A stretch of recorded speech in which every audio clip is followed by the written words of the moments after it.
नमस्कार मंडळी. तर आज आम्ही जाणार होतो गोरप्याला आणि गोरप्याला जाताना म्हटलं नेहमी बाहेरचा खाण्यापेक्षा काहीतरी घरचं नेऊया.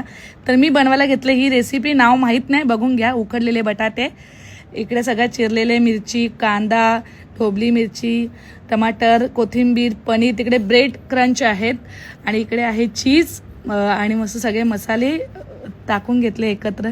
तुम्हाला जे आवडतील ते मसाले टाकून घ्या आणि सोबत मीठ आणि सगळं कांदा, कोथिंबीर, जे काही आपण कापलेलं होतं ते सगळं मिक्स करून घ्या. आणि सोबत मी टाकलं होतं बटर आणि हलकासा चीज, एकदम नॉर्मल फ्लेवरसाठी. आणि मस्त मॅश करून घ्यायचं व्यवस्थित. आवनीबाईला जमतं हो का सगळा, तुम्हाला वाटत असेल मला बी जमतं सगळा. आणि थोडासा स्ट्रेक्चर घट्ट होण्यासाठी मी पीठ घातलं होतं आणि नंतर सगळ्यात शेवटी पनीर आणि हा कॉर्नफ्लोअरचा पाणी बनवला, त्याच्यामध्ये गोल गोल करून टाकले.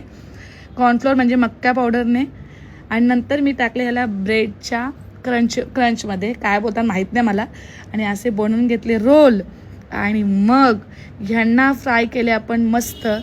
शॅलो फ्रायच केला होता, तुम्ही डीप फ्राय पण करू शकता, पण मंद आचेवर ठेवा. आणि नंतर अशी कुल्फी तयार झालेली आहे.